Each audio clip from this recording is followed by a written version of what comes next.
Hello everyone. Let's start this video, which is LC oscillations. So in this we will be using L, that is inductor, C, that is capacitor, and see how they are going to behave if they are connected together. So let's start with this figure. In this figure at t equal to 0, it is said that a capacitor is having a charge Q naught. So this capacitor is a charged capacitor, and this charged capacitor is being connected with an inductor, and there is no resistance, no battery or AC source connected in this particular circuit. So after certain time t, what is going to happen? It would be like looking like this, and at t equal to 0, this switch was being closed, right? So this switch now is closed. So you will find at t equal to t, some current I will be moving on this circuit. We need to find what this current I is going to be in that circuit. Moreover, there will be some charge Q now remain there, Q. This Q naught was initial charge. So Q is the charge at time t equal to t. So how this charge Q and how this current is going to be in this circuit, if we solve this circuit equation, we can find these two quantities. And that will tell us about this LC circuit, or we can call it as LC oscillation. Why we call it as LC oscillations, you will learn after we solve these values of Q and I. So here the charge is Q. So Q is the charge that is now on the capacitor, and of course this is the maximum charge that was initially. This current, whatever the current has come in, that has come in because of this charge, and that some might have moved like this, right? So we can make the equation for this.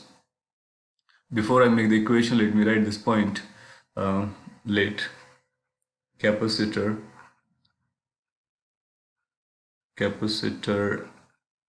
has initial charge Q naught. Initial charge, and inductor does not have any current initially, and t equal to 0, this has been done. So at any time t is equal to t, that is a general time, you will find the current will be given by rate of change of charge. Now you'll find this charge is going to decrease over the time because this current is coming out of this charge. So you write it as a rate of decrease of Q, so minus dq by dt. This will be one relation for the circuit at any instant of time.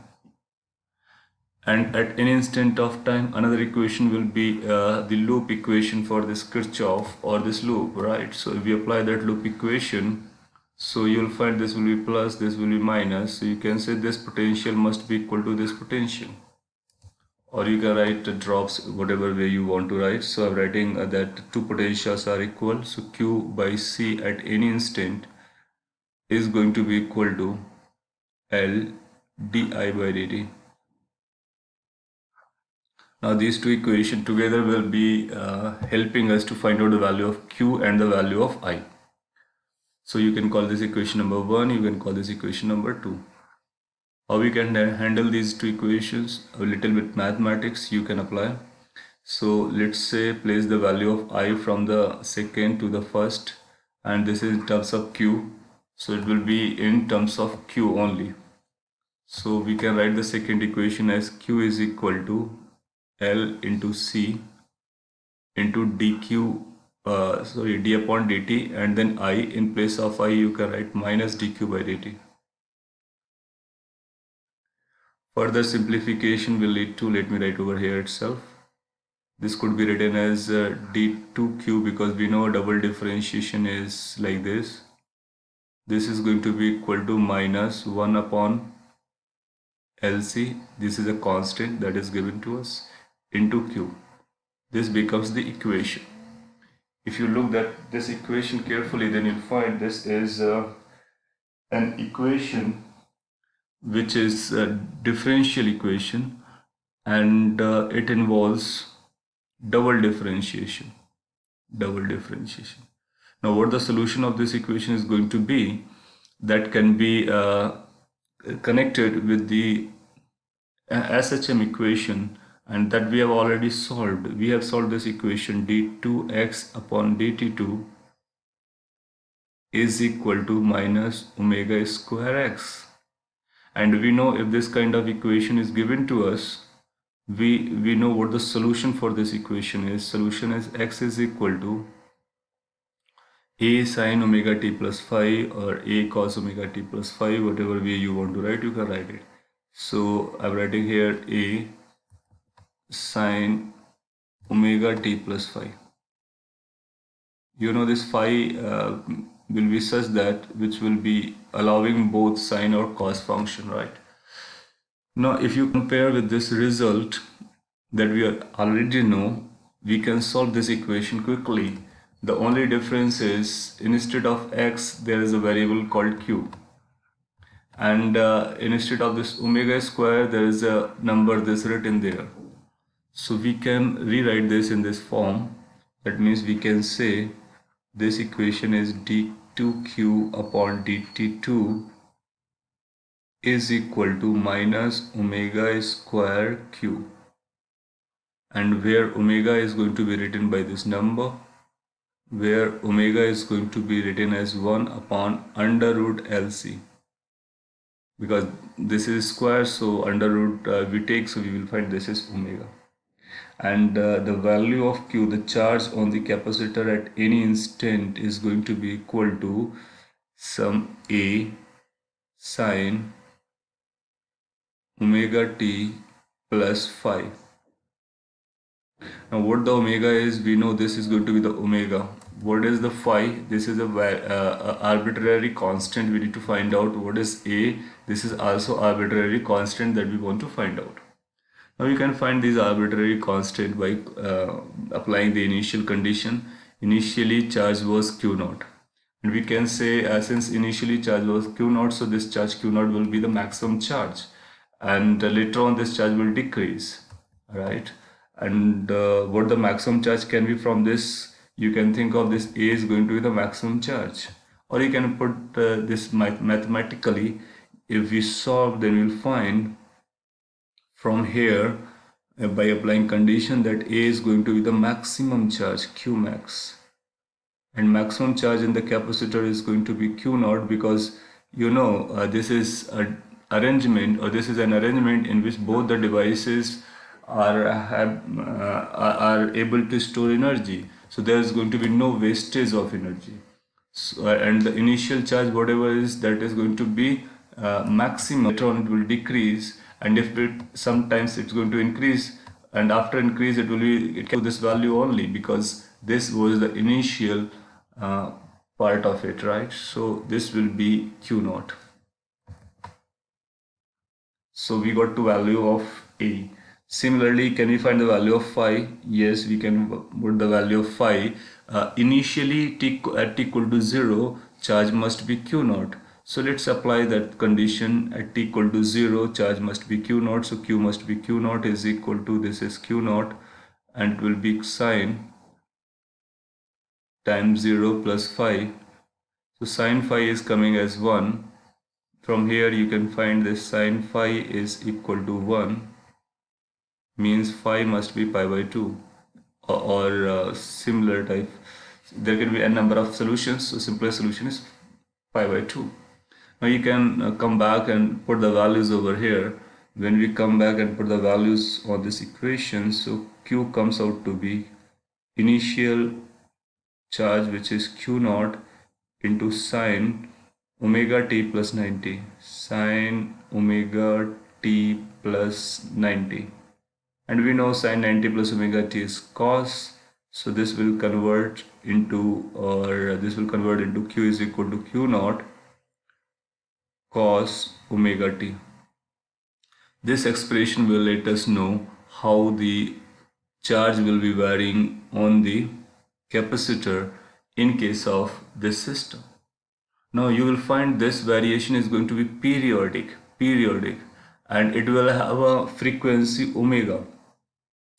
That means it will be q naught at some time, then becomes 0, then become minus q naught, then again becomes 0, becomes plus q naught, and will keep on oscillating. So it's oscillation, right? So charge is oscillating, Hence we will say this is oscillating circuit. Not only charge, if we want to find the current by using the first equation that is there, you will find differentiation of this Q is going to be again a sine or cos function, right? So current will also going to oscillate. And since both are oscillating with angular frequency omega, and where the omega is this number, we call it as this circuit as LC oscillation, and this frequency is called natural frequency for this particular arrangement, that is arrangement in which L and C are connected together. Make sense? So now let's write all the results together. So current will be given by I is equal to minus dq by dt, and q we have written already there. If you differentiate, you are going to get it as a minus q naught, and differentiation of cos will become minus sine omega t, and then you will be differentiating this omega t to find this omega. So ultimately it will be led to I is equal to q naught omega sine omega t. Now you'll find this Q naught omega is going to be the maximum current in the circuit. So and this current will also be oscillating like sine function. So this is going to be a sinusoidal current, and this is going to be sinusoidal charge. Both are oscillating. So basically what is happening, if you look at it carefully, then you'll find earlier it was charge on this capacitor, then this charge gets converted into current. And then this current will keep on increasing until this charge gets exhausted. Once this charge gets exhausted, then you'll find it will be current on this circuit only. There will be no charge on this. And this current will be on this inductor, then inductor will maintain this current, and then this current will be decreasing, and this will be converting on this charge. So this will become positive, this will become negative, and the charge will start rebuilding it. And once the entire current gets converted into charge, then it will be a similar situation, but the polarity will be different. Then you'll find since now this became positive, this was negative, then it will start current in opposite direction, and this charge will get reduced, and you'll find current will be in the opposite direction, and the same thing will repeat and this will keep on repeating forever. So charge will be converting into current will be converting into charge. Now when there is a charge, we can say there is a energy stored in the capacitor. When there is a current, then we can say there is energy stored in the inductor. So we can also talk about this stuff in terms of energy, or we can see that the energy from the capacitor goes to the inductor, then from the inductor goes to the capacitor, and this keep on exchanging, right? So that's called again oscillation of energy, and that oscillation of energy is also related to this term LC oscillation, right? And how that energy will be oscillating, we can easily find it out. So let me write here potential energy or energy stored in the capacitor. Energy is stored in capacitor. In case we want to find this energy stored in this capacitor, then you need to write the energy of capacitor, and there's a formula called Q square upon 2C. And you can, it's going to be Q naught is divided by twice C. C is given to you, and this will be 30. So this is the value of stored energy at any time in the capacitor. Inductor at any time, energy is stored in so energy stored in an inductor. Energy stored in an inductor at any instant can be given as L for inductor, half L I square, and I expression is given over here. We can borrow from that, and it will become half L I square, that is Q naught square omega square sine square omega t. And we need to remember that omega square is 1 upon LC. That means omega is 1 upon under root LC. So this omega square can be replaced by 1 upon LC, or in fact L omega square together can be replaced by 1 upon C. So you'll find this will be converted into Q naught square divided by 2C sine square omega t. So this will be the energy stored in an inductor at any instant of time. Alright. And if we combine this, if we look for the total energy stored, so you can find this will be sum of these two energy, total energy in the system or of the system. Can we say the total energy that is going to be in the system, that will be either in the capacitor or in the inductor. So we can sum them up. When you put them together, then you'll find this is going to be common for the two, and in bracket you are going to find it as cos square omega t plus sin square omega t, and that cos square omega t plus sin square omega t is going to be, so it becomes q naught square upon 2c, and which is a constant which is equal to the initial energy. So that is a constant and equal to energy, initial energy. So you can claim that this in LC circuit, whatever the energy is, total energy is of the system, that total energy remains constant at any instant of time, and sometime it will be, or it may be in form of capacitor energy, sometime it may be in the form of inductor energy. Whenever it is in the capacitor form, then you find it is in the electric field form. Whenever it is in the magnetic, this inductor form, then it is in the magnetic field form. So basically we can say electric field is getting converted into magnetic field is getting converted into electric field, and hence the energies are getting converted from one form to another form, right? So this becomes the important information.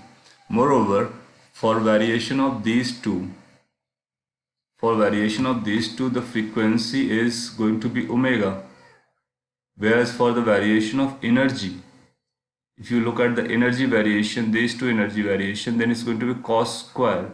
So whenever there is a square function, then you say it can be converted into 2 theta. So they will have angular frequency as twice omega. So we can say if the charges and the currents are getting oscillation at omega frequency, then energy will be oscillating at twice omega. And which we can also say in terms of frequencies, if this has a f frequency, so this will be having 2f frequency. If it has a time period t, then you'll find this will have a time period t by 2. So this is how we can connect the time period of oscillation, frequency of oscillation for charge, for energy all together. Okay. Now here we can see all the three results in form of graphs, which are very important. And this is graph of charge versus time. That means how the charge on the capacitor changes over the time. This is the equation cos omega t. So we need to plot like cos graph. So this is a cos graph that has been plotted. It starts from the maximum, becomes 0, then becomes minus q naught, and then it becomes again 0, then maximum. So this completes one round, then after the same cycle is being repeated. So that becomes one time period. So that's a one time period t. Okay, and this will be keep on repeating. So this charge will be oscillating with the time period of t. Now this downside is current versus time. So if we draw the current versus time, this graph is going to be q naught omega sine omega t, right? Okay, the graph of current I just corrected.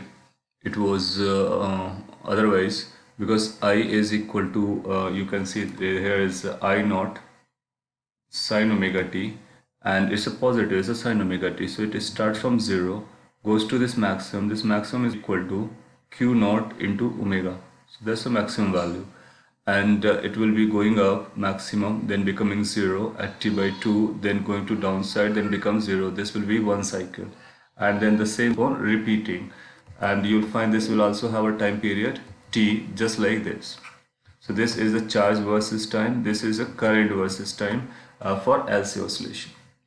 Now similarly also talk about these energy graphs.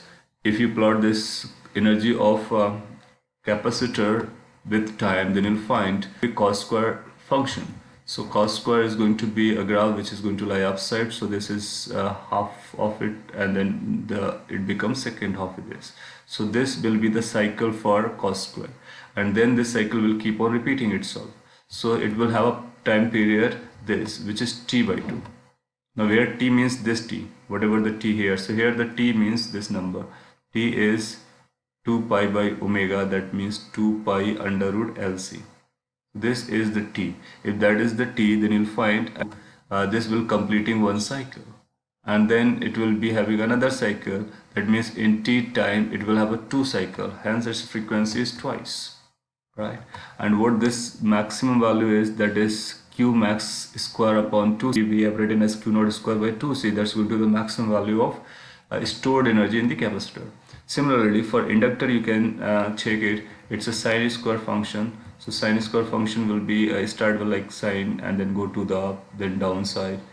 And again, since it's square, so it cannot go downside, so it will start repeating itself. So this cycle gets completed to this part, which is half of this value. That means up to this point. So that means this has time period T by 2.